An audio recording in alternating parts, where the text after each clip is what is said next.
Como a pergunta? Isso aqui é uma conversa que a gente fez, terapia, não, terapia Gente, não era sobre medo, era terapia Não era sobre medo o programa? Olá, seja bem-vindo ao Lupa, Lugar para Adultos. Aqui vamos mergulhar em temas difíceis de ser debatidos, mas que fazem parte do nosso cotidiano. Desde angústias até os tabus que evitamos, passando por histórias de superação e também descobertas pessoais. Por isso, pegue sua lupa, porque vida de adulto não vem com manual, mas vem com muito perrengue. Eu sou Liana Leda e estarei com vocês todas as quintas-feiras, às 9 horas da noite. E se você está gostando de nos acompanhar, vai lá, clica aqui no like, dê um like, compartilhe e se inscreva. Bom, no episódio de hoje, vamos colocar uma lente de aumento em algo que todos nós temos, mas poucos conseguem admitir: um medo.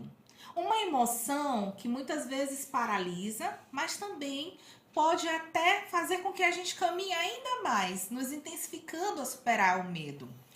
O medo é essa emoção que nos acompanha dia a dia. Medo de frustração, medo de não ser aceito, medo do desconhecido, medo de tanta coisa que a gente tem aqui, que a gente vive. Pois você que tá aí, que tem seus medos, vai poder nos acompanhar hoje e saber nos dizer também se o medo é um obstáculo ou se o medo nos protege. Para essa conversa eu trouxe hoje Laine, minha amiga administradora, que já compartilhou alguns dos medos dela e eu quero que ela compartilhe com vocês. Tiago, meu concunhado. Tiago, gente, ele é formado em biologia e ele também é engenheiro agrônomo. E Estênio, meu cunhado publicitário. Bom, a gente está aqui para conversar sobre os nossos medos e saber exatamente se os medos, alguma vez algum medo te paralisou ou não. Boa noite, meu nome é Laine, sou muito fã de Liana, sou fã do programa também. Aceitei esse desafio com muito medo. Como a pergunta? Se tu tens algum medo que já te paralisou de tu fazer alguma coisa. Por conta do teu medo, tu não fez. Como a gente até conversou antes sobre isso, né? Os meus medos, eu digo que eles são mais emocionais do que barreiras. Eu gosto muito de superar os meus medos, eu me sinto, como é que eu posso dizer, desafiada, né? Então eu gosto de superar os meus medos. Mas tem essa questão do emocional, eu fico naquela, eu sou capaz, eu não sou capaz, eu tenho medo de dar certo, de ser julgada, enfim. O medo que me paralisou talvez não tenha, porque eu sou essa pessoa que vai e enfrenta o medo. Mas eu até enfrentando eu vou com medo. Entendi. Mas Vai com medo, tipo aquele ditado, se não der certo, vai com medo mesmo. sim. Desse Então, tipo. não tem um medo que paralisa ela ainda. Que me hoje. paralisa, não que eu lembre. Ti, eu vou passar agora a conversar com você e vou querer saber de Tiago, gente. Bom, o que você considera ser hoje o seu maior medo? Se tem alguma coisa que tu diga assim, não, isso eu não consigo fazer de jeito nenhum, né? Então, como ele influencia nas tuas ações diárias, no teu cotidiano, se influencia ou não, né? Porque ela ainda enfrenta.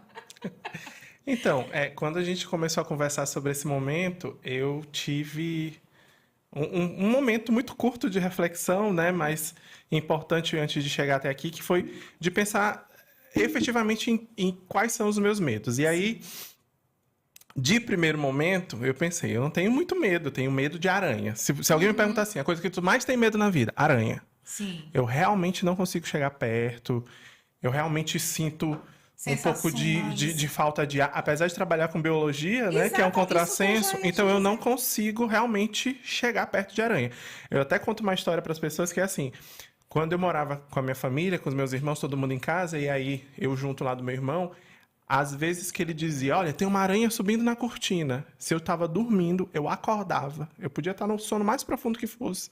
Eu acordava imediatamente para fugir, né? Correr e eu tinha isso, né? Meu corpo despertava imediatamente para eu fugir daquilo ali. Então eu diria isso. Mas conversando com amigos, aí amigos eles são aquelas pessoas que te conhecem, às vezes, em alguns pontos que você talvez não se reconheça. Não que a gente não se conheça, mas a gente não Sim. reconhece. E aí eu falei com uma amiga, falei, ela convidou pra sair e tal, conversar. Aí eu falei, hoje eu não posso porque eu tenho um compromisso, vou gravar um podcast com a minha cunhada. E aí ela disse assim, vai ser sobre o quê? Eu falei, vai ser sobre medo. E eu te confesso que eu tô meio confuso, não sei muito bem o que falar. Ela, Thiago, tu morre de medo de ficar sem dinheiro. E aí eu parei pra pensar, eu falei, cara, com certeza. Com certeza. Com certeza. Eu morro de medo de ficar sem dinheiro. E aí eu sempre brinco com ela que sobre coisas, trabalhos, oportunidades que vão surgindo na vida, aí a gente sempre brinca assim, tu vai fazer? Aí ela fala assim, aí ela me olha assim, claro que tu vai fazer, tá doido por dinheiro. E de fato, né? Então eu tenho. E não é a busca pelo dinheiro, Isso que eu mas ia a perguntar. segurança. Tipo, eu Isso. quero O medo de não ter ter. para ter segurança para mim e para as pessoas que estão comigo, entendeu? Sim. Porque é também sobre as pessoas que eu posso ajudar, que eu posso estar perto, mais perto, né? Então, quando ela me falou isso, eu falei, cara, de fato. Então Né? a gente Então- pode até interpretar que é um medo de faltar, né? Isso. A falta do suprir, né? Daquele, né? Não é, eu não digo nem ser só do dinheiro, efetivamente, mas do faltar, né? De tu precisar, do depender, daquela. E tu tem alguma história que tu te recorde sobre a aranha que na tua infância fez alguma coisa e aí por isso hoje tu tem essa fobia ou não? Na verdade, assim, eu morava numa casa que tinha alguns pés de coqueiro. E coqueiro, naturalmente, ele é um depósito de aranha, principalmente caranguejeira. Associado a isso, associado a isso, eu tenho muitas alergias. E eu lembro especificamente de um momento que foi quando meu pai decidiu arrancar parte desses coqueiros, em que apareceram algumas aranhas caranguejeiras e eu tive uma reação alérgica muito forte. E, além de tudo isso, uma coisa que especificamente me incomoda muito com a aranha é o movimento. A forma como ela se movimenta é uma coisa que me paralisa um pouco. Então, eu realmente... Eu tenho essa memória forte Sim. dessa casa, com os coqueiros e tudo. E de encontrar aranha muitas vezes durante a infância. E especificamente eu lembro, a sensação que me dá do movimento, da forma como uma aranha se move, me dá uma travada. E como o Stênio estava até comentando antes do programa começar, que é engraçado que os medos podem ser parecidos, a mesma pessoa pode até ter medo do mesmo medo, né? Ter receio, por exemplo, a minha irmã, ela tem muito medo de aranha também. Mas nada tem a ver, tipo assim, é uma fobia, é algo que desde sempre ela não lembra de uma situação, né, específica, mas ela consegue matar a aranha, né? Não chego nem perto. Ó, Já tive situações com esse aqui, inclusive em casa, onde eu imediatamente falei, tem uma aranha enorme entrando. e era enorme? E aí ele não achava tão enorme. Eu vou deixar ele se defender primeiro, antes de eu me apresentar, né? Se é a minha vez, pra depois a gente entrar nesse assunto. Aí ele vai lá e resolve, entendeu? Então eu realmente não chego nem perto. Então, Estênio, olha, eu separei uma pergunta que eu acho que eu quero realmente escutar de você. O medo é uma emoção que às vezes nos protege, né? Te faz com que você tenha uma certa proteção, ou às vezes ela acaba sendo um obstáculo, né? Uma barreira que nos impede de alcançar alguma coisa que a gente sabe que a gente tem potencial. Tu já esbarrou em algum medo que te paralisou? Antes de tudo, né? Eu quero que ele se Eu quero ter meu apresente. momento também, né? Todo mundo se apresentou. Até mesmo porque todo mundo se apresentou e na minha vez ela fala assim: esse daqui é o Sten, meu cunhado. Não, Publicitário, meu cunhado. Foi. O maior Eu sou o tio cargo. Teco. Eu sou o tio Teco. O tio Eu sou o tio Teco, Teco também. o tio Teco. Eu queria dizer que ele era o tio Teco, mas antes de eu dizer tio Teco, ninguém ia saber. Verdade. São milhões de pessoas nos assistindo em breve, Sim, né? sim. Com certeza. Gente, por favor, se inscrevam no canal, tá? Se inscrevam. Então, assim, falando sobre exatamente essa questão do medo, eu lembro muito nessa questão de paralisações do medo na minha infância, né? Eu acho que a gente traz algumas coisas e alguns medos da infância que a gente acaba meio que transformando esses medos. Muitas das vezes a gente não consegue, né, superá-los, mas às vezes a gente consegue. Graças a Deus, assim, eu superei muitos dos medos que eu tinha de infância, até mesmo porque quando a gente trata com a criança, a gente não entende o quanto isso vai afetar, né, o quanto algum medo que a gente impõe a uma criança vai afetar ela, né? E eu acredito que não foi nenhuma questão de educação familiar, mas foi uma questão mesmo de convivência, né? Na sociedade mesmo, com os meus amigos e das coisas que aconteciam, né? Eu lembro que eu tinha crises homéricas, inclusive de desmaios, de sofrer muito de ansiedade, né? Em casa, porque eu tinha muito medo de ficar adulto, de virar adulto, de ser adulto. Mesmo? Né? Assim, não é que eu tinha medo de ser adulto, mas Crescer. de dizer, meu Deus do céu, como é que eu vou ser quando eu for igual ao meu pai, quando eu for igual à minha mãe, da idade da minha mãe. E isso me criava ansiedades, me gerava ansiedades, e às vezes eu ficava pensando demais sobre esses assuntos, e isso me dava crises mesmo de dizer assim, meu Deus do céu, sabe? E eu não conseguia controlar. Né? Eu tinha desmaios, eu tinha ataques mesmo horríveis dentro de casa. Eu lembro dessas situações dentro de casa e graças a Deus eu consegui superar por conta da minha família, né? A minha família sempre me deu apoio em tudo. Eu acredito que esse suporte, né, e esse círculo que a gente precisa fazer, né, de pessoas, ela pode começar na família, infelizmente às vezes não começa, mas graças a Deus eu tive esse suporte familiar muito grande, né? Então, esse medo foi se transformando. E quando eu fui crescendo, eu fui desenvolvendo isso, fui vivendo as coisas, eu percebi que era algo natural, que não era algo que eu precisava me preocupar com tanta antecedência, né? Que aquilo aí ia acontecer de uma forma natural. Tanto que hoje os meus medos são outros. As minhas realidades e as coisas com quem eu espero, do que eu espero da vida, são totalmente diferentes. E eu fico pensando, cara, que loucura, né? Eu passei por aquilo e era assim. E eram situações mesmo de perder o controle, né? Porque eu acredito que o medo tudo o que a gente faz na vida gera medo, né? E principalmente na vida adulta, como a gente estava inclusive conversando, né? Que a vida adulta ela não tem um manual, como tu mesmo fala aqui no começo, ela não tem um manual. Então, a partir do momento que a gente começa a assumir algumas responsabilidades, qualquer ação que a gente toma já não é uma ação que a gente vai dirigir à nossa mãe, que a gente vai dirigir a uma outra pessoa, mas é uma ação que vai exigir da gente uma responsabilidade. E isso gera um medo, né? Tudo que pede pra gente uma responsabilidade, que depende da gente, né? E a gente é consciente disso, acho que acaba gerando exatamente esse medo. Será se vai dar certo? Será se não vai? Né? Com que dificuldade eu vou fazer isso? Né? Então, eu acredito que a vida adulta ela gera medos e, graças a Deus, né? Esses medos eles são medos que a gente pode superar. Não são medos que ficam, que nos paralisam, né? Que eu acho que existem medos que são mais específicos, como a questão das fobias, né? Onde cada um sente até onde vai o seu limite, né? Mas, no geral, a gente é provado dia a dia, né, que a gente precisa superar para superar os nossos limites e superar os nossos medos, né? E isso é um negócio interessante, porque quando a gente começa a ficar adulto, a gente começa a se perguntar, meu Deus do céu, e agora? De onde vem o dinheiro? Né? Não é mais a mãe que dá o dinheiro, a gente tem que começar. A gente já voltou à história do dinheiro, né? Então, assim, não é nossa mãe que dá mais o dinheiro. Da onde que vem esse dinheiro? O que eu tenho que fazer para ter esse dinheiro, né? E aí você vai começando a se aventurar, né? E principalmente, por exemplo, eu comecei trabalhando, fazia a faculdade, mas no outro turno eu trabalhava no comércio, e eu digo para vocês, gente, trabalhar no comércio é muito complexo, né? É uma loucura, é muito complicado, porque você não sabe se... E assim, ainda mais quem vive de comissão. O meu trabalho, eu não trabalho em uma loja onde eu vivia de comissão.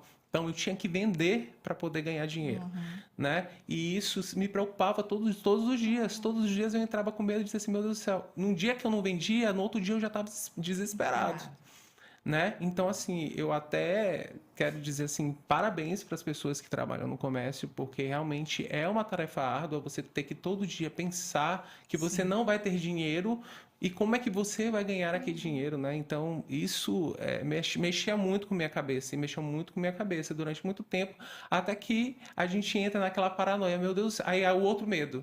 Cara, eu tô fazendo isso, mas isso não é para mim, Não é pra minha vida, sabe? Eu tô fazendo isso pra uma outra pessoa. E isso gera um outro medo em você. Tipo assim, cara, eu vou fazer isso pro resto da minha vida? Né? Então, você não ter exatamente esse controle dessas coisas, ou pelo menos acreditar que não pode ter o controle, vai gerando exatamente essas inseguranças que acabam gerando medos. Né? Então, assim, a gente começa a lidar com isso e por exemplo, hoje eu sou publicitário exatamente por conta dessas reflexões em cima desses medos, né? Que vinham exatamente de como é que eu vou fazer isso, de como é que eu vou melhorar, né? Assim, morei fora e eu disse, não, cara, eu tenho que voltar para casa, eu tenho que dar um passo, 2 passos atrás, né? Para poder recomeçar alguma coisa. E às vezes as pessoas dizem assim, é insegurança e tal, mas isso tudo é medo. Medo de voltar para casa da mãe, gente. Tá que esse, né? A gente conversa muito sobre isso, da gente sair de casa e ter responsabilidades em casa e ter que voltar para casa da mãe, né? Onde a nossa mãe tem uma rotina, onde a nossa mãe tem preocupações com a gente, tem disciplinas, né? Que a gente precisa seguir dentro da casa dela, porque é o espaço dela, né? Então isso tudo gera um medo na gente, diz assim, meu Deus do céu, eu tô voltando para essa disciplina, para essa realidade, mas é isso, eu acho que pensar nessas coisas e refletir, né? Gera na gente exatamente essa força para a gente poder superar, mas alguns medos assim, são insuperáveis. Como no meu caso, né, não é um medo de adulto, acredito que seja até um medo mais, vamos dizer, infantil, mas, por exemplo, eu não sei porquê, mas eu paraliso com filme de terror. Dependendo do filme de terror, eu simplesmente fico paralisado. Tu Né? até disse que tem um nome, né? Esse medo, cinefobia. Sinofobia. Olha, eu fui pesquisar, nem sabia. Então ele já pesquisou, porque se a gente estiver falando alguma coisa, né, que não, vocês podem ajudar a gente, comenta nos comentários. Não, esse não é o termo correto é tal. Eu quero saber, então. Mas pelo que eu pesquisei, né, era sinofobia. Eu até pensei que era alguma coisa relacionada a cinema, mas está muito mais ligado a filmes de terror. Tá mais específico a filmes de terror, né? Mas, por favor, se tiverem aí, vamos de comentário, né? Então, é uma coisa que me paralisa. E não sei, assim, não tem eu já busquei em mim, e esse daqui é apaixonado por filme de terror, né? Então, assim, sai um filme de terror, ele quer assistir no cinema. No cinema. E eu não tenho condições de assistir um filme de terror no cinema. Se em casa. Sim.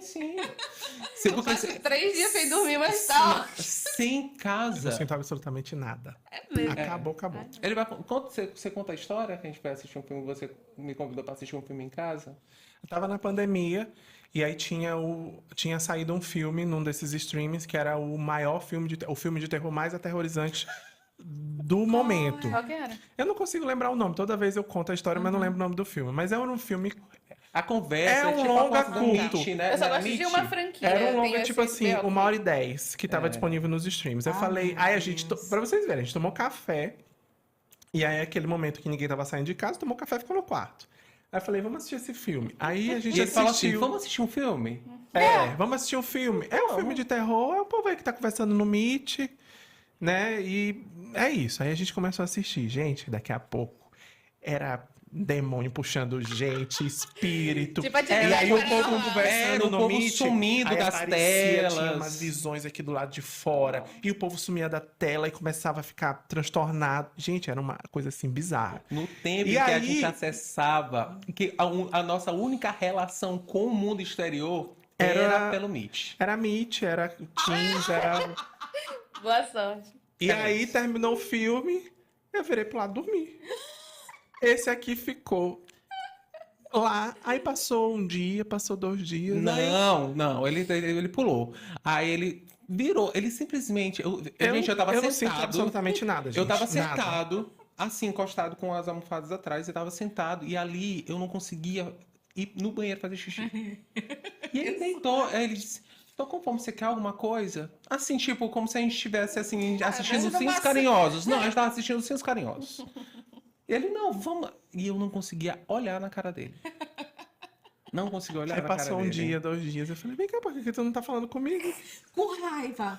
Tu ficou com medo. Eu não conseguia ter expressões. Liana me paralisa de uma forma tão louca. É isso. É porque eu acho que o medo para mim, quando a gente reflete sobre o medo, eu entendo que o medo é isso. É quando você sente essa paralisia. Isso. Quando você consegue superar, aquilo ali era um desafio. Sim. Né? Eu entendo, eu vou entendendo o medo. É claro que eu entendo que existem as barreiras do medo, né? E que você supera essas barreiras, mas para mim o medo, assim, enquanto algo que seja mais concreto, é algo que de fato você não tem forças para superar. E assim, novamente, eu acho que, não sei se eu falei aqui, mas a gente estava conversando sobre isso. Se eu assistir o mesmo filme de novo, o filme já não me dá essa sensação, já não me traz essa mesma sensação. Então, aquele ineditismo da experiência do medo ali primeiro, da primeira vez, me traz uma sensação que realmente é angustiante. E olha assim que assim, a gente convive, eu não sei se vocês já me viram ansioso, com medo ou tenso, né? Mas realmente filme de terror é um negócio que me deixa paralisado.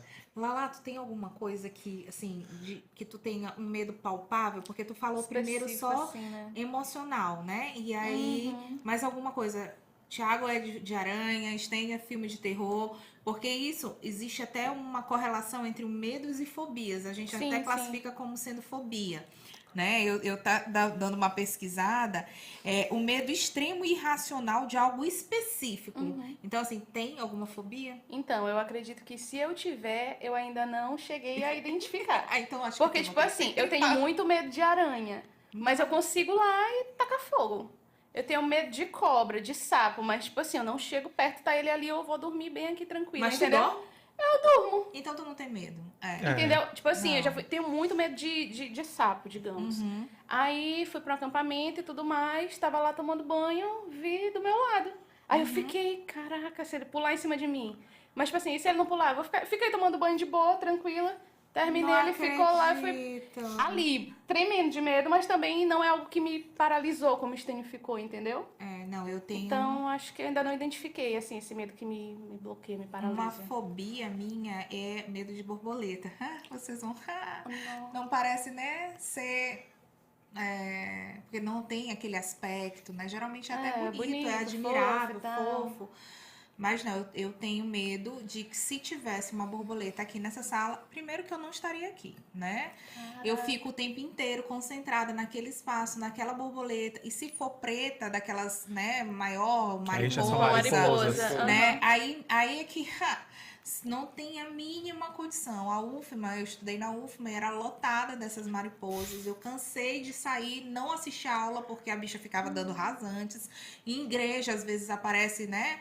E aí elas ficam dando rasante e eu saio. Realmente é algo que eu não consigo entender. Eu sei que tem uma situação onde eu estava no banco da frente viajando com a minha mãe. E eu pegava e botava a cabeça pro lado de fora, pro ventinho bater e saía. Numa dessas que a cabeça foi pro lado de fora, uma borboleta veio e se espedaçou no meu rosto, né? E disse que dali em diante, então eu acho que é algo que explica, né? Me traumatizou. Completamente. Completamente. É algo que realmente... me paralisa, me dá ansiedade, me dá falta de ar. Ninguém brinque com isso, porque realmente é sério, né? Então, é bom falar, porque às vezes as pessoas utilizam daquele medo e acham tão banal. Vamos fazer uma pegadinha. E, gente, há realmente relatos de pessoas que passam realmente mal. E tem pessoas que podem desenvolver doenças por conta do medo, né? De doenças cardíacas, eu não tô lembrado o nome agora de aceleração cardíaca.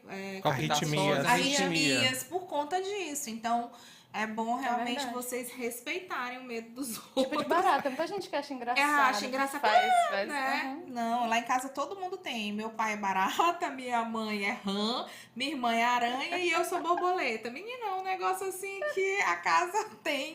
E a gente respeita. Eu quero também saber de Lala. Lala, tu já falou que teus medos são, né, de uma certa forma emocionais, superáveis. E Stênio tocou num ponto onde a gente falou muito sobre a questão de, na infância, a gente receber alguns comandos que nos fazem ter medo hoje, né? Digamos assim, ele foi muito apoiado com o medo que ele tinha. E assim, numa conversa bastidor, a gente soube que já tu foste muito cobrada. Fala um pouquinho disso. Então, assim, cobrada num sentido positivo, né, dos meus pais. Até os 8 anos eu era filha única, então tem que tirar nota boa, tem que ser a melhor, tem que cantar, tem que tocar, tem que dançar, tem que fazer esporte, tem que, e não só isso, mas ser a melhor nisso, sim, entendeu? sim. E eu me esforçava para ser a melhor, só que era uma coisa que eu me cobrava e eu não sabia. E aí chegou um certo ponto que isso começou a me fazer mal, porque eu tinha medo de decepcionar os meus pais, então eu não fazia mais por prazer. Eu fazia porque eu tinha medo de decepcionar os meus pais. Porque se eu não fosse... porque se eu ficasse de recuperação, eu não ia ser amada. Porque se eu não soubesse... Se eu não passasse direto... Eu falei isso, né? Se eu não ficasse de recuperação. Se eu não cantasse legal e tudo mais, eles iam ficar com vergonha. Então, isso começou a gerar um medo em mim de rejeição, né? E isso é muito difícil quando você é criança, porque você cresce ali cheia de... Como é que eu posso explicar? Cheia de medos não, mas cheia de regras, de pequenas uma leis coisa que assim, você não pode ultrapassar. Isso, né? exatamente. Eu cresci assim. E aí, quando eu estava na adolescência, eu entrei para a igreja, entrei para grupos. Isso, de certa forma, foi algo também que não favoreceu a minha liberdade, porque eu precisava também entrar ali em uma forma. Se eu não fosse desse jeito, eu não passava de nível. Se eu não rezasse dessa forma, se eu não fizesse isso dessa maneira, eu não ingressava ali na parada, entendeu? Então, sempre fui podada, essa é a palavra. Sempre fui podada. E isso, tudo isso acabou gerando em mim, acabou me tornando uma pessoa cheia de... Ai, gente, não sei a palavra. Cheia de coisinhas, assim, tenho medo de falar Inseguranças. Então, uma pessoa completamente insegura. Hoje eu trabalho essa desconstrução em mim, mas confesso que é muito difícil. É muito difícil porque é o seu sem formação ali, né? Infância, adolescência e vida adulta, você está sendo formada. Então, eu fui formada dentro disso. E desconstruir isso é muito difícil. Muito difícil mesmo. A gente estava até conversando que o problema dessa nossa conversa aqui é que a gente se conhece muito, né? Sim. E a gente sabe muito da vida um do outro, né? Sim. E eu ia até te perguntar, inclusive, lá, como foi essa questão tua, por exemplo, porque tu foste missionária, né? Tu saiu de casa e foi viver, né? E assim, como é que foi para ti superar de repente essas inseguranças estando longe de casa, longe da família? Porque uma coisa é, por exemplo, a gente, não quero mais morar com minha mãe, resolver minha vida, eu vou ali, não. Mas uma coisa é você estar longe de suportes, longe de uma realidade que você já vivia. Eu acho que muitas coisas, e por muito tempo eu fui fazendo e lidando para provar para mim mesma que eu posso, entendeu? A grande maioria. Eu vou fazer isso porque eu quero provar para mim que eu consigo. Eu fui em missão, meu pai disse assim, não dou 3 meses. E eu fiquei lá 7, só para dizer assim, tipo, eu vou passar dos 3. Sabe? Foi mais ou menos isso. Todos os meus desafios, as coisas mais importantes para mim que eu encaro como desafios, eu lidei dessa forma. Não foi algo prazeroso, não foi algo que eu fiz assim conscientemente, eu quero fazer isso por mim, porque eu gosto, porque isso, porque aquilo. Não. Geralmente eu fiz para estar provando algo para alguém. Eu vou tirar minha habilitação, vou passar porque eu sou capaz, eu vou mostrar que eu sou capaz. Eu vou fazer isso, para mostrar que, sabe? E é tipo assim, até quando eu vou ficar fazendo as coisas que eu tenho vontade, me realizando assim, mas não sentindo aquele sabor de realização, porque eu tô fazendo para provar para as pessoas. Entendeu? Então, hoje, o meu medo é não conseguir chegar no ponto que eu faça as coisas por mim.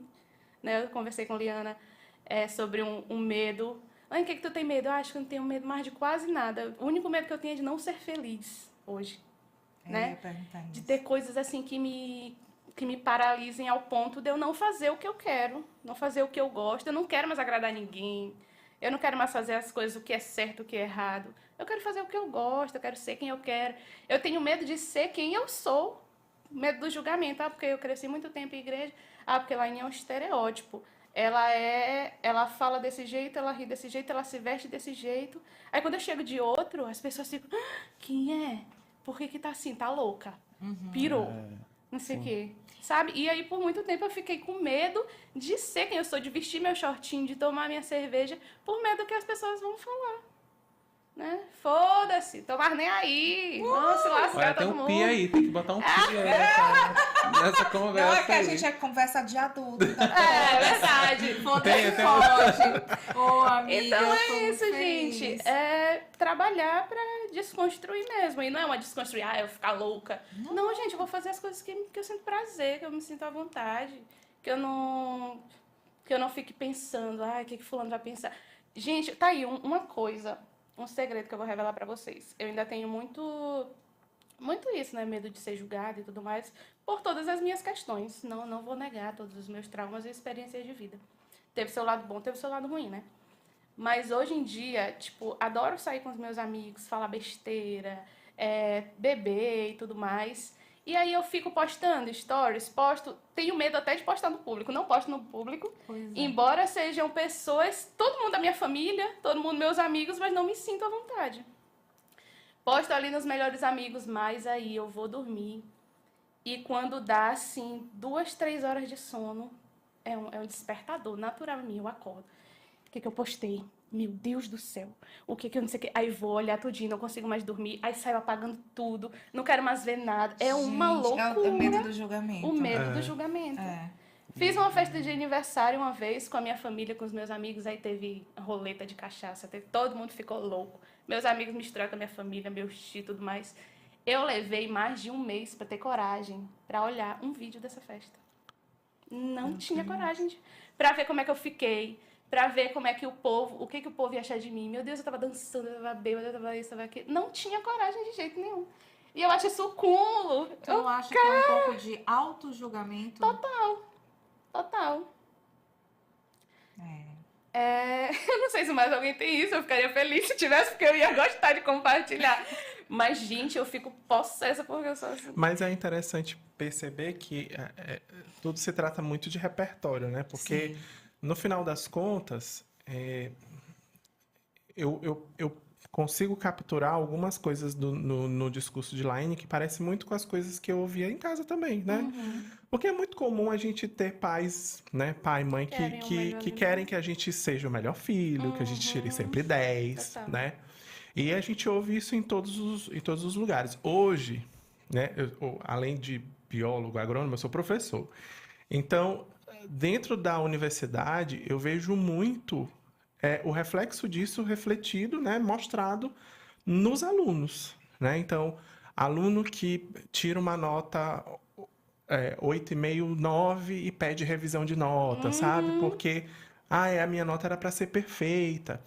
Então, a gente vai construindo para o bem e para o mal esse repertório dentro de casa. Então, é muito complexo e é muito importante que a gente, né, como adultos que cuidam de crianças, que a gente olhe para as crianças e percebam nelas que elas são indivíduos com muitos talentos e com outras dificuldades. Né? Então, as pessoas elas são formadas de uma estrutura em que ela vai ter facilidade, muito mais facilidade com uma coisa ou outra, e vai ter mais dificuldade com outra coisa. Eu tinha um aluno, por exemplo... que aquele menino era artista, ator, dançarino, mas ele fazia biologia. E aí ele tentou fazer a minha disciplina por umas 4 vezes. Ele começava, largava. Começava e não terminava. Até que ele não fez mais. E aí hoje ele está em São Paulo fazendo teatro, né? Então, assim... entendeu de uma vez por todas de que não é aquilo. E tá tudo bem se não for aquilo. Sim. Então, esse é um discurso que eu, inclusive, gosto de fazer no primeiro dia de aula. Então, vocês estão aqui num curso de biologia. A gente vai aprender biologia, sim, lá no fundo. Não se preocupem com nota, porque ninguém aqui é número. A gente está aqui para aprender. Mas ao mesmo tempo, se você perceber que isso aqui não é para você, tá tudo bem. Vocês são muito jovens. Imagina, eu tô falando de alunos de 20 anos que acham que a vida deles acabou, eles têm obrigação de fazer biologia. E não tem. A gente não tem obrigação de seguir uma carreira só porque foi aquilo que naquele momento apareceu. Não, você pode sim perseguir, correr atrás daquilo que é mais importante para você. E essa questão do pai e da mãe incutir na cabeça do filho que ele é bom em todas as coisas é tão problemático, ou que ele precisa ser bom em todas as coisas, é tão problemático que isso leva a inúmeras questões no futuro, do tipo, você pode até ser muito bom mesmo, mas um dia que você não for, você esconde, você mente, você engana, Não, né? E se você não for, o filho de fulano foi. Ainda tem essa. Esse aí. A comparação, né? Nossa. Eu tenho até geral, assim, que a pergunta para todos. Quais são, no caso, existe uma estatística que diz que os 3 maiores medos da vida adulta o medo de falhar, o medo de ser julgado e o medo da morte. Qual para vocês, aí no caso a gente vai, o Thiago já tá com a palavra, podia julgar, falhar ou morrer? Eu, particularmente, eu não tenho medo de morrer. Eu não tenho medo de nada que envolva doença. Eu sou do tipo que, nesse aspecto, eu prefiro saber de tudo. Então, esses dias eu tive uma crise alérgica, eu fiz 1 milhão de exames. Então, eu quero saber. Bom, se eu tiver com um câncer terminal, eu prefiro saber e tentar agir do que deixar aquilo ali me consumir. Então, eu não tenho questão com morte. Eu não tenho questão com julgamento, eu não tô nem aí para o que as pessoas pensam. Nem aí. Nada. Não tenho qualquer questão que envolva julgamentos, seja ele do que for, sobre tudo, sobre corpo, jeito, forma de pensar. Eu sou isso aqui. E aí você vai estar comigo com isso aqui ou não vai estar comigo. É isso. Agora, medo de falhar era um medo que me perseguiu por muito tempo até que eu me tornei professor. Quem me conhece de muitos anos sabe que era o maior objetivo da minha vida, né? Então, desde que entrei na universidade, eu entrei com o objetivo de me tornar professor universitário. Então, eu comecei a construir todo um caminho até que eu chegasse até esse ponto. E ser professor é uma coisa que eu falo para os meus alunos até hoje. É uma coisa que está inscrita no meu DNA. É quase como se fosse código genético meu. Então, eu nasci para ser professor. Aí eu falo sempre isso na primeira aula. Vocês estão tendo aula com alguém que nasceu para ser professor. Então, eu nem estou aqui trabalhando. Eu estou aqui só vivendo a minha vida, fazendo aquilo que eu nasci para fazer. Né? Então, é isso. Mas, enquanto eu estava em processo de formação, né, graduação, fazendo pós, não sei o quê, eu tinha esse medo do tipo, será que vai dar certo? Porque ser professor universitário, principalmente de uma universidade pública, implica necessariamente na condição de você passar no concurso. Exato. E aí, isso é uma condição que pode dar certo ou não, porque existem outras pessoas e todo mundo estuda também, né? Então, isso era uma coisa que sempre me afligia, né? Então, porque não dependia de ti. Assim, em alguma medida depende, mas eu só chego até um determinado ponto, porque uma coisa que sempre foi muito clara na minha cabeça. Eu sou bom, eu não tenho... E eu não falo isso com nenhum tipo de vaidade, é porque eu sei o que eu sei, né? Eu falo para as pessoas, eu sei o que eu sei. Mas eu sei que existem pessoas que são melhores. E a gente precisa ter essa consciência. Tem gente que é melhor, tem gente que sabe mais, né? E aí, se eu encontro uma pessoa dessa no meu caminho, pode ser que essa pessoa estivesse na vaga que eu estou hoje, entendeu? Sim. Então, esse medo de falhar nessa perspectiva do meu objetivo de vida, que era me tornar professor, me perseguiu por muitos anos. E aí, quando a gente se conheceu, eu já conheci Estênio nesse processo de estou voltando para São Luís porque tinha me tornado professor na universidade que eu me formei, que é na UEMA. Então, estava voltando para São Luís para assumir o meu cargo de professor na universidade e, ao mesmo tempo, olhando para outras coisas. Porque, enfim, aí é uma longa conversa, porque a carreira docente ela tem muitas etapas. E E aí eu fui, depois que eu me encontrei naquele lugar e que eu fui entendendo o processo, essa perspectiva da falha, Sumiu. ela sumiu, né? Mas ao mesmo tempo, é uma carreira que demanda da gente muito trabalho, muito esforço. E aí, o tempo todo, a gente se pega muitas vezes pensando assim: pô, eu não consegui aquele projeto porque de repente eu vacilei e não publiquei tal coisa, ou não produzi como deveria ter produzido naquele ano. Porque no final das contas, tudo é sobre números. E se você tem muitos números, você consegue. Quem não tem tantos números, às vezes não consegue. Mas assim, é algo que hoje eu consigo trabalhar de Administrar. forma muito tranquila, né? Então, as minhas ansiedades, que eu tenho muitas, elas se concentram em outras questões, né? Eu sou alguém que eu absorvo muito as questões de outras pessoas, né? Então, tipo, se alguém vem e conversa comigo, aquilo começa a tomar um pouquinho de conta dos meus pensamentos. E aí a falha vem na perspectiva do tipo, eu quero ser um bom amigo para aquela pessoa, eu vou ajudá-la. Eu quero ajudá-la de alguma forma Mas isso a acaba resolver sendo, essa mas questão. isso acaba sendo um medo de falhar.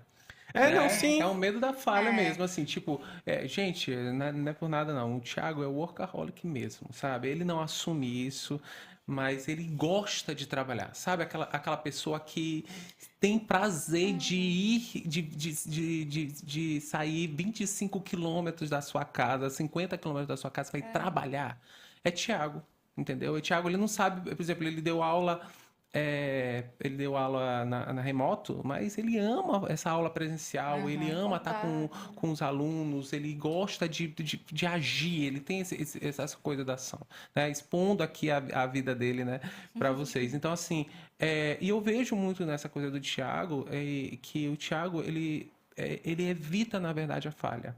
Ele se, como é que se diz? Antecipa a falha. Isso eu E faço. então, eu acredito que essa antecipação à falha é um Já é um medo. medo. Já é um medo de dizer Falhar. assim, poxa, eu sei que o caminho para não falhar é esse aqui, né? Então ele eu vou acaba... garantir. Eu não Isso. deixo nada para última hora. Ele não Nada, deixa. absolutamente nada. Eu faço tudo com muita antecedência, até porque eu gosto de poder rever, revisar, olhar se está tudo certo, se está tudo perfeito. Então, por exemplo, hoje eu estou trabalhando lá na UEMA, estou organizando o maior evento acadêmico da instituição, que acontece todo ano. E esse evento especificamente me dá muita ansiedade, porque muitas coisas não dependem de mim. Então, eu sou a organização, sou a coordenação geral. Mas, por exemplo, financeiro, que a gente precisa de dinheiro para executar tudo, não depende de mim, depende de um outro setor, que depende, por exemplo, do Estado.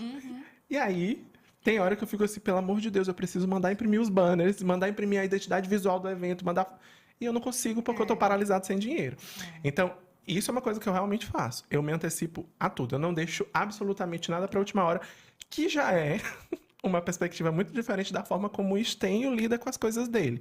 E aí hoje, depois de 8 anos juntos, eu evito me envolver nas coisas dele para não ficar ansioso com aquilo que não me compete. Porque são Isso. tempos diferentes. Sim. Né? São tempos diferentes e são medos E, diferentes. na verdade, E qual isso é o nem teu? é uma crítica à forma como ele lida. É porque é a forma vida dele. diferente, E eu acho que eu não tenho que me, Exatamente. E é eu não tenho que me respeitando envolver tu com vai isso. conseguir o teu bem-estar.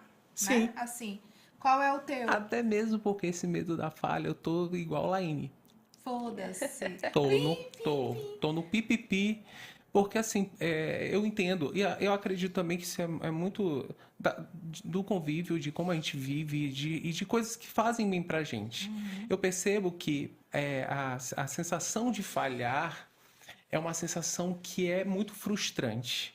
Né? Eu já passei por falhas, claro, já tive situações em que eu senti que aquela falha que eu ia ter ia me custar muito caro, né?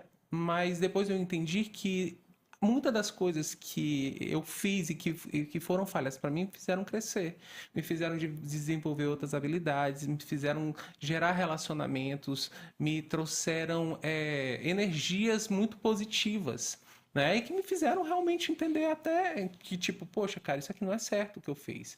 E eu tive também a possibilidade do recomeço, de recomeçar. Que muitas das vezes as pessoas talvez tenham medo de recomeçar. E eu jamais, eu não tenho medo de recomeçar.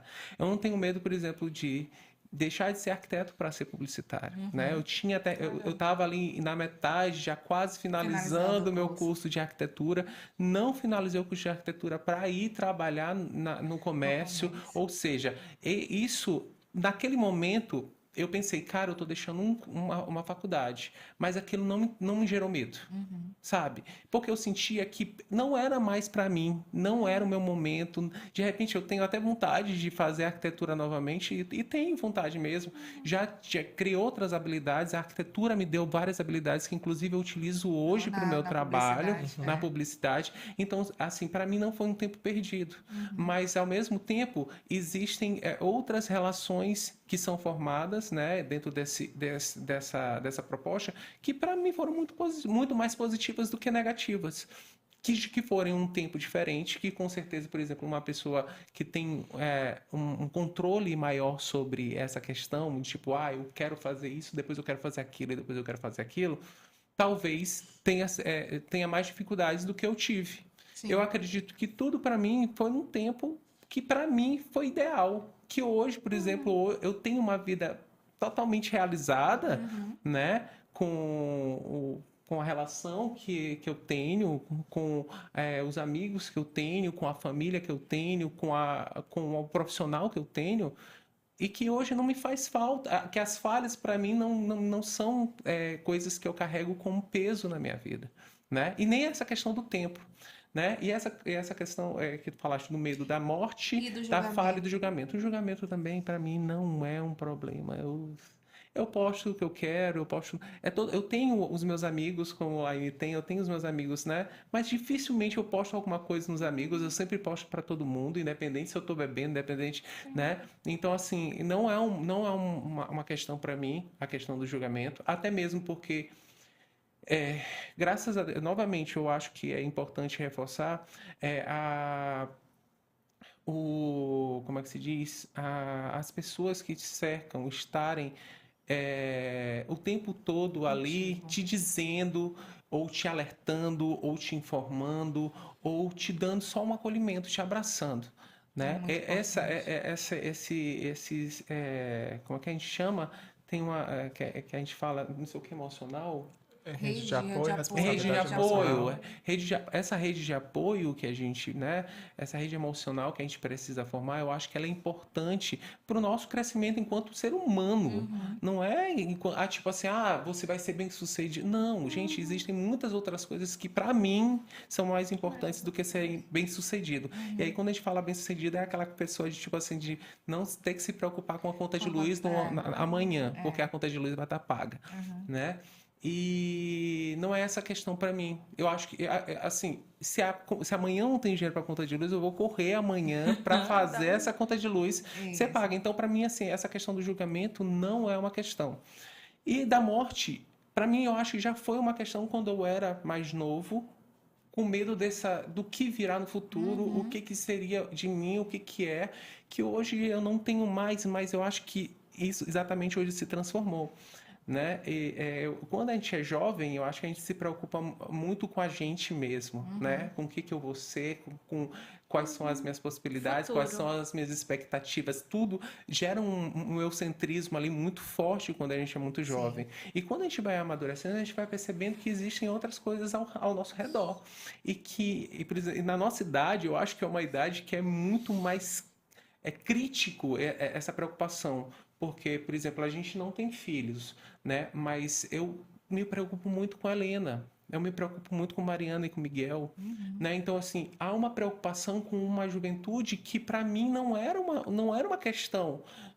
Eu tenho um medo, às vezes, eu sinto medo, assim, tipo, o que eles estão fazendo, como é que eles estão sendo educados.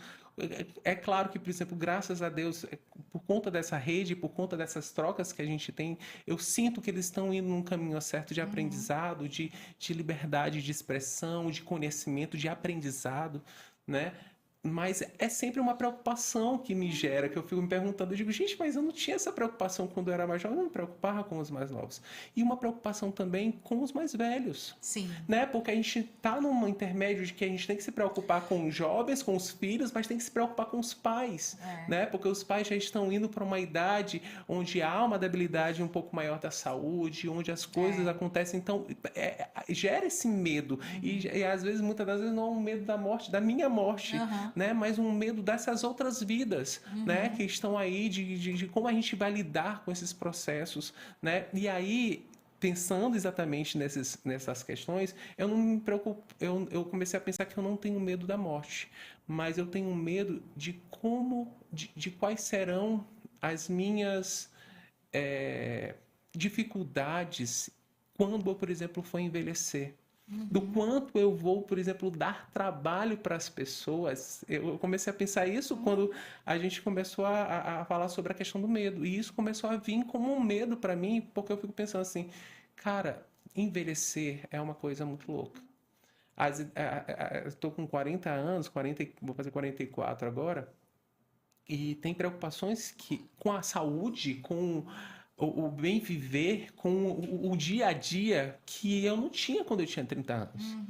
Né? E são preocupações que o meu corpo está exigindo, que sabe, que o meu cotidiano está exigindo. Antigamente eu trabalhava no comércio, gente, eu trabalhava o dia inteiro no sábado. Eu ia para festa. Era porque, assim, comércio... Eu trabalhava em shopping. Então, comércio... No domingo, ele começava às 2h da tarde. Então, a gente tinha que estar 1h da tarde. Então, eu já fui de ir trabalhar no sábado, ir pra balada, ficar até 7h da manhã na balada, chegar em casa, tomar um café, tomar banho e me arrumar para ir trabalhar 1h da tarde. Isso, tu tinha a idade de Laine. Jamais. E Laine hoje não faz. Então, assim, se eu não tiver minhas 8 horinhas. Isso para mim não era uma preocupação. Hoje, se eu fizer isso, gente, eu tô destruído. Eu não consigo mais. Assim, sabe? Não é uma questão de tipo assim, tu tá se achando velho. Não, gente, é uma questão do corpo. Sim. O corpo já não responde mais os nossos anseios. Muitas das vezes eu queria fazer isso. É o meu sono poder fazer isso e me sentir bem no outro dia. Mas hoje eu já evito porque eu já sei quais são as consequências. Né? Eu sei que o meu corpo já não existe. Então, assim, eu vejo que a gente, né, enquanto ser humano, a gente vai passar por esse processo de envelhecimento, de adaptações, e eu fico me questionando, cara, será se eu vou... Gente, a minha diferença para Thiago é uma diferença de quase 10 anos. É uma diferença de uma geração. Então, assim, eu fico dizendo, cara, eu vou começar a dar mais problemas para Thiago. Porque aí Thiago vai e ajuda. Mas é isso. O meu medo é... Imagina se vocês fossem vocês dois da mesma idade e começarem a sofrer as mesmas coisas. E a Helena ainda tem eu, Rômulo, e tu, Thiago. Coitada, sobrecarrega a menina. Mas é isso que eu fico pensando. O meu medo é, será se a gente, quando a gente vai envelhecendo, será que a gente tem que dar essa responsabilidade para os mais jovens? Será se é responsabilidade, por exemplo, da Helena cuidar da gente? Será se é responsabilidade será se eles têm que carregar esse peso, de fato? Ou será se, por exemplo, a gente, enquanto ainda tá novo, não deve pensar, tipo, cara, eu posso fazer isso, para que quando eu chegue lá, eu não tenha que dar trabalho para essas pessoas mais novas. Porque é uma coisa que a gente não pensa. Porque é uma coisa que a gente não pensa. É uma coisa que não chega pra gente assim, tipo assim, meu Deus, com 40 anos, eu quero viver minha vida, eu tô livre, eu não tenho mais mãe para estar me dizendo o que eu tenho que fazer. Por exemplo, no caso da gente, eu não tenho filho para estar criando. Então a gente se sente muito independente e muito livre pra gente viver as coisas. Mas, pô, cara, eu vou envelhecer e eu vou começar a dar trabalho para pessoas que eu não queria dar. Eu não quero dar trabalho para Helena quando eu ficar velho. Eu não quero que, sabe? Então, assim, é uma preocupação que eu comecei a pensar e dizer assim, cara, não, a mesma coisa aconteceu e eu acho que eu começando a refletir sobre isso, eu refleti exatamente sobre outras coisas na minha vida, sobre outras fases da minha vida, que foi exatamente no momento em que eu assumi para minha família que eu era gay. Quando eu assumi para minha família que eu era gay, não é que eu tinha medo de falar para minha família que eu era gay. Eu não queria era preocupar eles com uma coisa que era uma responsabilidade, que era uma preocupação minha. E que quando eu vi que eu falei, eles me acolheram muito mais do que eu esperava. E, assim, o meu irmão foi a primeira pessoa na minha família que soube, que assim, que a gente conversou de fato, né? Porque de sentir, de entender, talvez há mais tempo, mas foi a primeira pessoa. E foi ele que veio conversar comigo. Né? Eu tava um dia mal, né? Eu me lembro muito bem desse dia, eu tava num dia muito mal mesmo, tava no meio de uma crise de um relacionamento, e ele sentou na minha cama e conversou comigo, como se fosse um pai, como se fosse, sei lá, como se fosse um amigo, sabe?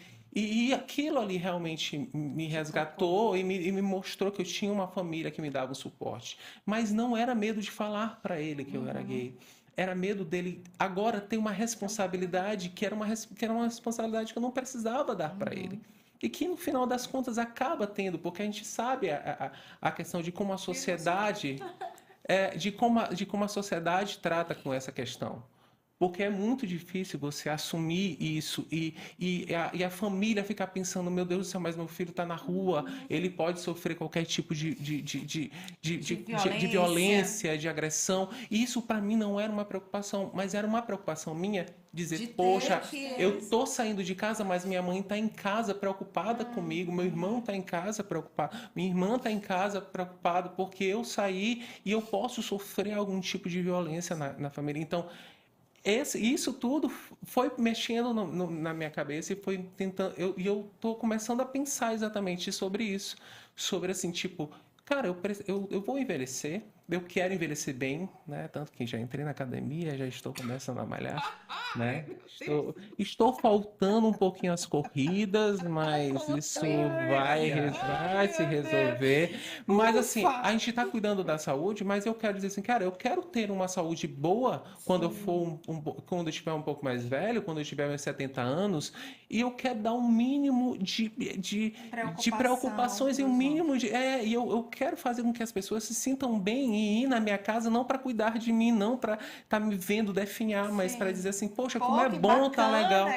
Pois isso, né? Exatamente, para de repente até ser servir de espelho, essa diferença. Eu acho que isso eu tô começando a perceber e digo assim, cara, não é sobre envelhecer, não é sobre morrer. Medo da morte. Não é medo da morte, não é sobre morrer, mas é exatamente essa preocupação e esse medo de não ter que dar trabalho para as pessoas que não merecem ter esse trabalho. Né? Então, essa é uma reflexão que eu tô fazendo. Mas eu te digo, como uma pessoa amada que você é, independente se você dissesse ou não, as pessoas teriam preocupação da mesma forma. A tua mãe, ela pode não dizer, mas ela te conhece, então ela teria preocupação da mesma forma, entendeu? Então, eu acho que é algo que tu pode falar. Eu acho que é mais teu, sim, né? Sim, Porque, com certeza, a minha irmã... Eu tenho um amor incondicional pela minha irmã. Eu descobri quando eu fui em missão. A gente brigava, era cão e gato dentro de casa.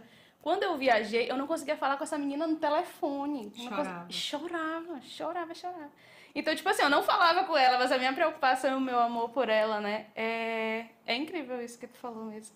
Porque a gente tem o medo ali de preocupar os nossos familiares, as pessoas que a gente ama, com algo que a gente às vezes tem a dizer, mas é inerente ao que a gente fala. Mas eu acho que, por exemplo, deve ser uma responsabilidade nossa. Não, total. Entendeu? Eu acho que a gente precisa começar a assumir que é um processo natural da vida e que a gente precisa pensar nisso. Sim. Né? E não tipo assim, eu tenho um filho, ele vai cuidar de mim. Não. Eu tenho pessoas que me amam, elas vão cuidar de mim. Ótimo, que bom que a gente tem essas pessoas. Mas deve ser uma responsabilidade nossa para que a gente possa mostrar para as pessoas, dizer assim, ei, tá tudo bem. Entendeu? Eu quero estar contigo, mas por outros motivos. Né? Então, para mim, traz um pouco dessa questão. Que embasamento, o medo ficou bem profundo, né? Ai, amei essa parte, né? Então, a gente fez aqui um resumo, acho que, né, falar sobre medo é muito extenso, acho que a gente teria que ter 2, 3, 4 programas. Eu nunca nem pensei que a gente fosse desenvolver um papo tão legal assim, porque às vezes parece tão limitante, mas não é. Né? Então, assim, realmente a gente pode ver o medo tanto como obstáculo, tanto como o impulsionador, né? O medo, ele tá aí. E vamos romper outro medo agora. Vocês sabiam? Montinhas então, dentro desse negocinho aí. Gente, olha, eu tenho que dizer uma coisa. O quadro água tônica nasceu daquela cabeça. Entendeu? mesmo. O nome água tônica, eu falei pra ele tudo que eu tava imaginando, pensando. E assim, ele contribuiu muito, né? Sempre me incentivou bastante, não só ele, Thiago, todo mundo da minha família, Laine. O Lupa nasceu realmente de um sonho, que se realizou assim, da vontade de falar, de gritar mesmo sobre temas que a gente não fala. Tá aí, quanto tempo que a gente se conhece? Quando que a gente falou sobre medo? Quando que eu saberia que Estênio tem toda essa preocupação com o envelhecer, né? Que Thiago tem essa preocupação do falhar. Isso é muito bom. E faça esse exercício em casa. Você tem medo de quê? Sabe? Agora eles com certeza estão com medo de responder. Serão apenas 2 perguntas para o nosso quadro Água Tônica, falando um pouquinho mais da intimidade. E agora é bom. Pra que eu fui inventar esse quadro, gente? Era sem necessidade. Já podia ter acabado isso aqui, a gente já podia ir pra outra parte dessa dívida aqui, porque isso aqui é dívida de jogo, vocês estão sabendo, né? Porque a gente junta, quando junta família, assim, gente, quando junta amigos e família, pode ter certeza. Dívida de jogo, e ela vai ser muito bem paga depois desse encontro. Exatamente. Então vamos fazer uma dinâmica. Eu vou sortear para Estênio. Eu posso sortear de todo mundo para ser mais rápido? Eu vou sortear de todo mundo. Então bora lá. Pronto. Estênio, você diria que você é controlador na hora do sexo? Olha, não. É bom que Thiago tá bem. Isso aqui é uma como é que se diz? Terapia. Não, terapia Gente, de não era sobre casal. medo. Era terapia de Não era sobre medo o programa? Não, mas é porque. Então é porque esse quadro foge de todos os assuntos É porque, na verdade, o água tônica é exatamente aquela bebida, aquele líquido que a criança não gosta. Então é a coisa mais picante, é o negócio que é uma foge. dose, né? Uma dose de um amargor que começa doce e termina amargo. Porque, olha, todos vocês maratonando a Lupa, vocês vão ver quanto que criança bebe água tônica. Eu tô chocada. Sim, as mães falando. Assim, controlar. Eu acho que a questão do sexo e de controlar o sexo é muito complexo, né? Da gente definir. Né? Eu acredito que não. Eu acho que eu sou muito mais tranquilo em relação à questão de dominar e de ser dominado, né? Do que enfim. Mas eu acho que é importante às vezes a gente controlar. Eu acho que o mais importante nessa questão do sexo, né? E eu acho que isso vale para todos, né? É de você entender o seu parceiro, de você entender com quem que você tá, né? Porque não é uma luta de controles, não é uma disputa de controles, né? E eu acredito que as conversas que a gente tem antes do sexo, né? E não por conta do sexo, fazem a gente se entender na hora do sexo. Né? Eu acredito que são coisas que são coisas Tá que falando melhor que do medo. não, mas é porque são coisas porque tá vendo? Isso, eu sou pago para isso, né? Então assim, mas de verdade eu acho que isso faz a gente se conhecer mais e faz a gente entender até onde vai o limite, inclusive, do outro. Né? É pra gente não invadir coisas e, tipo, não gerar traumas nas pessoas que muitas das vezes a gente força por ser controlador demais. Exato. Né? Então, assim, tipo, eu quero isso, eu só faço desse jeito, não. Entendeu? Então, assim, e isso vai gerando traumas nas outras pessoas, né? E eu acredito que as conversas e com o diálogo que se tem, né? No cotidiano, você vai começando a entender esses limites e essas coisas, né? Pode essas até questões. gerar algum medo, né? Sim, total. Ó, tudo a ver, viu? Como eu Pronto, linkei. chegamos. Agora, Titi. Ó a outra maroca. Maria. Vamos ver. Bem tranquila a pergunta dele. Fofo. O que é essencial pra você em uma relação sexual pra se dizer que ela é saudável? É essencial para dizer que é saudável. Eu sou uma pessoa que eu nunca fui de sexo casual. porque eu preciso de substância, mas não seria essa a palavra. Eu preciso de conhecer. Toma cuidado com Eu a pre- palavra Pronto, substância eu no preciso, sexo. eu A preciso palavra de, substância no sexo ela é muito complexa. eu preciso de entendeu? intimidade, entendeu? Sim. Então, assim, eu tenho sempre tive muita dificuldade dessa coisa do casual. E a gente vive num mundo hoje muito dinâmico em relação a isso.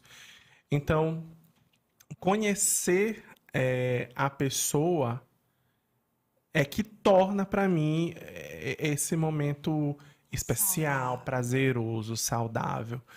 Porque e isso vai levar a gente a um momento, a uma relação, e aí eu tô falando especificamente do ato, bom para todo mundo, bom para os Sim. dois, entendeu? Então, quando você não conhece, Seria o demissexual. parece. seria muito. Quando você não conhece, é muito difícil você não. Demissexual é tipo demi seco, tipo vinho? Não, é que gosta da Demi Lovato. Ah, brincando, a é que Demi só- Lovato, só a se Demi, rola. a Demi Lovato no sexo, inclusive, né? Entendi. Explica. Faz sexo escutando Demi Lovato. Tô brincando. É quando a pessoa só se relaciona com pessoas que ela tem intimidade. Eu acho que é isso, não? Mas Por ó, favor, só comentários, pra comentários. pra vocês terem uma isso, ideia, falando a gente se conheceu em abril de 2016. A gente foi ficar lá pra setembro. Sim. Porque a gente conversa. Na verdade, ainda estava numa transição voltando para São Luís, mas a gente conversava muito, trocava muita mensagem, saímos algumas vezes, mas sem nenhum tipo de intimidade, assim, mas sabe? Porque eu realmente tenho essa questão do tipo, bom, eu Mas preciso seguro, entender, eu preciso confiar, né, no- saber. E aí eu confesso, eu sempre conto isso para as pessoas.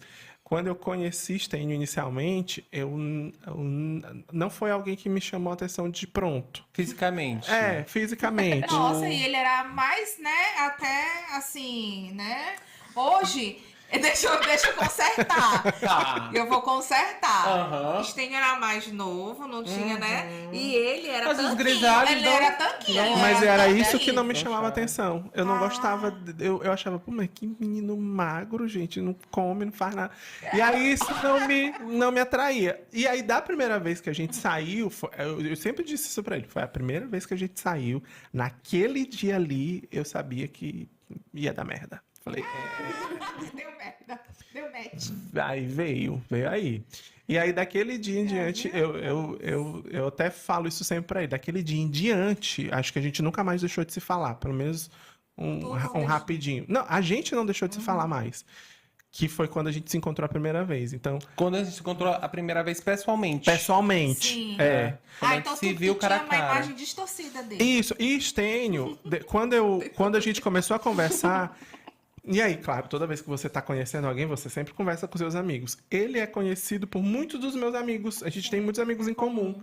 E aí, quando eu contei que era ele, é muito legal, maravilhoso. E aí, eu comecei a segui-lo no Instagram e nas redes sociais e tudo. E aí, eu via o povo lindo, não sei o quê. E eu ficava assim, que lindo, gente. Esse povo tá louco. Não, mas eu Mordeu falava a isso pra língua ele. Eu dele. falava isso pra ele. Mas depois que a gente se conheceu, aí eu falei, é lindo mesmo. Lindo. E aí, eu preciso disso. Pra ser saudável, eu preciso dessa conexão. Legal. Continue. Tu tem outra pergunta pra responder, mas só depois. Primeiro eu vou Vai ser dentro desse falar, negócio. Aline. Ah, se tivesse um negócio aqui da frequência. Da frequência. Vai ter. Vamos Tá lá. Pesado Tá. dela, pesado. Eita. Eita! Fala logo. Eu quero enfrentar logo esse mesmo. Sexo com preliminares ou direto ao ponto? Não, preliminar total.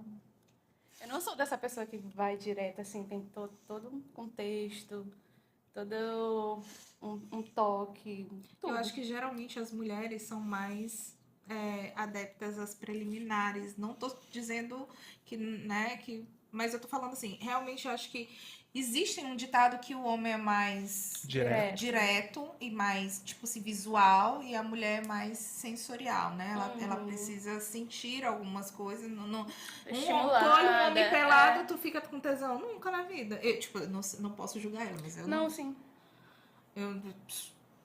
Ridículo, né? Então... Eu acho que, eu acredito que isso também evolui com as experiências, né? Eu acho Sim. que existe ainda um tabu muito grande relacionado ao sexo e a se falar sobre o sexo e a se dizer o que traz prazer ou não, né? Então, as pessoas, muitas das vezes, na hora de praticar, elas não sabem praticar porque elas não sabem o que de fato é. Exato. Porque nos é tolhido exatamente falar sobre isso. Né? Então, isso gera alguns problemas, alguns equívocos. Hoje mesmo a gente estava ouvindo aquela história lá da Deia, né? Daquele pessoal. Era um casal que eles nunca tinham ouvido falar sobre sexo, se casaram, né? E assim, tipo, quando eles tiveram o primeiro relacionamento, eles não sabiam o que fazer. E assim, foi um sexo para eles péssimo, porque eles não falavam sobre a cultura deles, como é que se diz? O nicho deles, né? Não falava sobre sexo, então quer dizer, esses tabus que são gerados impedem com que a pessoa pelo menos saiba o que ela vai sentir lá ali naquele momento, né? Será se é como o Thiago falou, essa questão da intimidade do sexo dentro dos relacionamentos é algo que fomenta, que traz exatamente as sensações que a gente precisa ter numa relação que é uma relação de amor, que é uma relação, né, de invasão, de intimidade, em que se você não tiver todas essas coisas, você acaba meio que perdendo exatamente o momento, né? O momento se transforma em uma outra coisa totalmente diferente. Não vamos muito longe, porque o nosso episódio passado, até você que não viu, pode ir lá baixar o nosso episódio. A minha sócia, a Kalinde, que foi entrevistada, ela relata isso. E ela tem, 29 anos e casou nessas condições, sem saber. Então, assim, não é de muito antigo, eu acho que ainda é muito atual. Total. Tenho outra. Adoro. Ela marcou as cores pra ela. Não, eu não sei, tu acredita? Eu tô olhando pra cima, mas quem sabe a cor é ela. Por que da cor? Tem os níveis. A produção também. Não, bora botar Não, outra. Vamos lá. Mas você já sabe, já respondeu. Olha, esse negócio aqui, se a gente for ficar vasculhando, é porque assim, as pessoas sabem das nossas vidas aqui, né, nesse ciclo, aí tipo, mas você não difícil, sabe, mas é porque ele já respondeu. Você prefere fazer sexo ou fazer amor? Né? Óbvio que é. Entendeu? Por isso. Então agora cabe outra. Não, mas é por agora.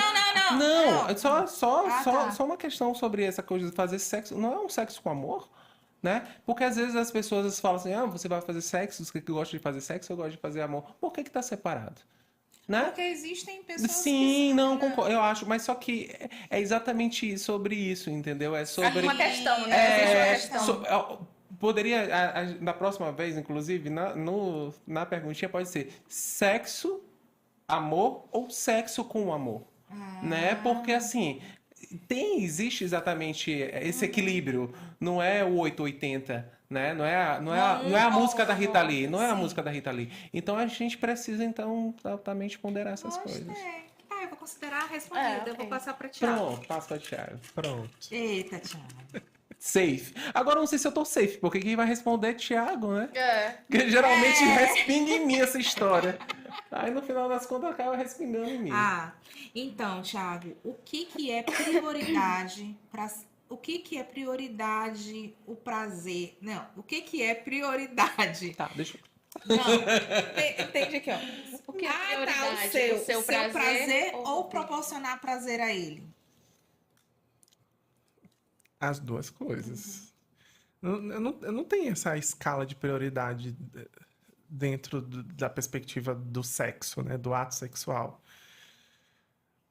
Pra mim, as duas coisas. Eu gosto, claramente, de sentir prazer, mas é muito prazeroso ver o outro sentindo prazer também. Sim. Né? Então... Mas é porque tem pessoas que se satisfazem vendo o outro sentir prazer. Sim. E que, independente dele estar sentindo prazer ou não, a relação já se torna satisfatória porque está vendo no outro prazer, né? Como também tem a questão da pessoa querer sentir prazer e dane-se o outro, E né? também tem. Não, mas... eu acho que nesse contexto até envolve umas outras modalidades de sexo que, enfim, né? Não é... Voyeurismos e coisas desse tipo, que não é o meu caso. Eu quero estar lá, no meio do negócio. Então, assim, quero sentir prazer, mas quero que a pessoa se sinta também abraçada naquele momento. vindo agora para finalizar o nosso quadro. Lá, lá. Tique, tique, tique, tique, tique, tique. Eliana, tu não responde uma pergunta? A gente faz as duas no final, quem vai finalizar é ela. Engraçado, né? Isso, é uma roda de conversa. Gente, obrigado, Eu né? estava tentando. O que eu tava lendo. É porque eu Mas tava. eu estou respondendo É porque eu todas. recebi aqui no ponto. Eu recebi aqui no ponto. Ah, sim, ela responde também, né? Tá bom. Eu vou fazer a minha no final. Olha! Vai. Ei, Lala, você tem facilidade para ter orgasmo? Tenho. Porque eu me conheço, né? Ah, sim. Eu sei o que eu gosto, eu sei o que eu não gosto. Eu sei como eu quero chegar, onde eu não quero. Então, pra mim, isso torna tudo o caminho mais Fácil. fácil. Isso realmente é um privilégio, porque tem mulheres que acho que até Tem hoje mulheres que ainda não não sabem, né? conseguiram. É Mulheres, verdade. homens, pessoas E que não homens, conseguiram sim. ainda, Sim, né? porque muitas das vezes o orgasmo do homem, ele se limita à ejaculação. Exato. E Mas muitas das não vezes é. o cara tem prazer, tem muito mais prazer, e às vezes ele nem, Ejacula. Ele nem ejaculou. Então, assim, isso é muito doido Você mesmo. quer escolher uma? Vai. Isso, Laine, escolhe aí. cor mais vazada. Não pode. minha Isso, filha. produção, Ela joga é aí, da é o rosa? minha. Eu acho que é o Essa minha foi rosa. pesadíssima. Que cor foi? Foi amarelo. Tô brincando. Tem uma amarela, ela vai pegar a amarela. Acho Bora que eu já lá, respondi Ali. todas as que estão aí, minha filha. Eita. Essa que tu já respondeu. Mas Então eu vou ter que joga, responder então de joga. novo. Mas é estranho, não foi radical. Vamos lá. Ó, Qual foi o lugar mais estranho que você já transou? Mas eu já até respondi mesmo. Tá. É, já que foi com o carro em movimento, Pô, foi do no carro programa. babado. Eu assisti Tu não assistiu ainda esse Ainda episódio? não, do programa Você passado ainda precisa não. assistir. Tem, Eu são tiro? duas. Ah, tá. tira Tira a outra, essa, tira né? outra. Tira essa. Tem que botar uma caixinha só pra Liana. Nunca. Eu acho que, ó, eu vou dar essa sugestão aqui. Os entrevistados, eles podem trazer perguntas para a Liana. Nossa senhora. Que eu pode acho que ser fica na interessante, segunda temporada, né? A segunda Já deixa aí temporada, registrado. já deixa Produção, deixa registrado. registrado aí, produção, Olha deixa aí, registrado ó, aí. bota aí no ponto. É que lá não vale tu ler antes de perguntar, não, né? Olha aí, gente. Isso não é só. Eu sou Bora a lá, host pega desse essa verde negócio. aí, pega essa verde aí. Para verde, a a verde, gravação, verde. né? É, para a gravação. Não, para a gravação. Eita, duas, eu acho Não, que... não vale. É a última. O que você não faria de jeito nenhum na hora do sexo? Não, de jeito nenhum. Interessante. Eu aceitaria porrada. Eu acho que eu já respondi. Eu acho que nesse, né, não foi? Então, pra tu veres como é realmente isso que eu sinto, né? Toda vez é a primeira coisa que vem na tua cabeça. Vem logo. logo, não aceito ser Porra. amarrada, amordaçada. Porrada ou escatologias? Deus me Qualquer livre. tipo de agressão física que me faça sentir dor. Não, é que ele Mas- perguntou que. É porque hoje tem muita É gente aquelas que. de- Não, Não. que quer sexo com xixi, com cocô. Ah, não. Os Goldens. Deus me livre. Ô, senhor, olha, sem julgamento, apesar que a minha cara foi totalmente julgada. Eu já julguei, Gente, olha, mas não faz parte. cada um, né? Mas Eita, isso aí seria uma pergunta. Credo. Nada Ela já respondeu. ei, ó, 2 tapinhas ou Nada contra, mas nada xixi na só, cara. Não, Melhor um tapinha é na um cara, tapinha, né? é um tapinha leve, né? Um tapinha Não. rola. É. Não já melhorou o tapinha? Melhorou com essas condições, com essas coisas.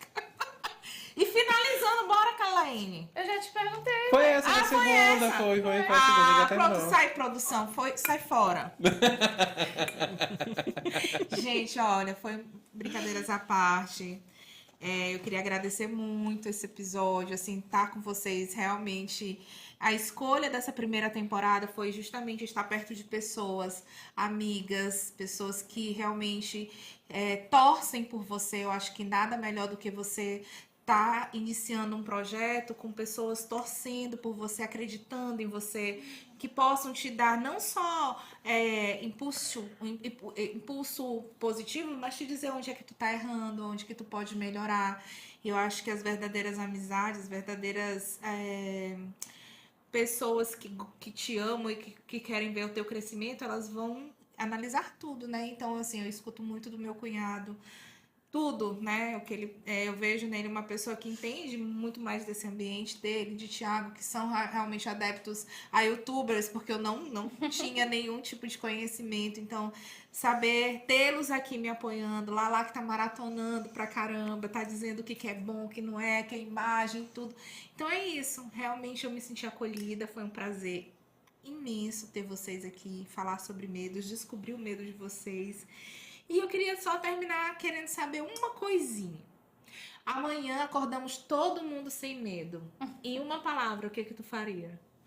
Se eu acordar sem medo? De nada. Nossa. Tô pensando. Surpresa. Eu mataria uma aranha. Tu mataria? Isso. Realmente.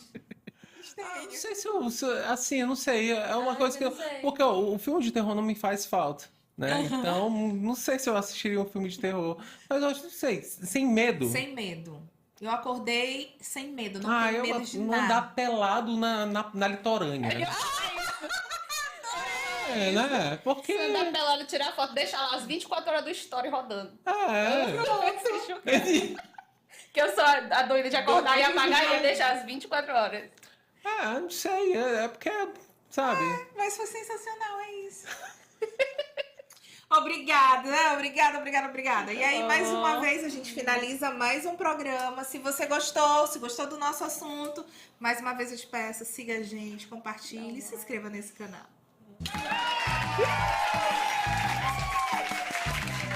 Show! E aí, doeu? Doeu. Foi top.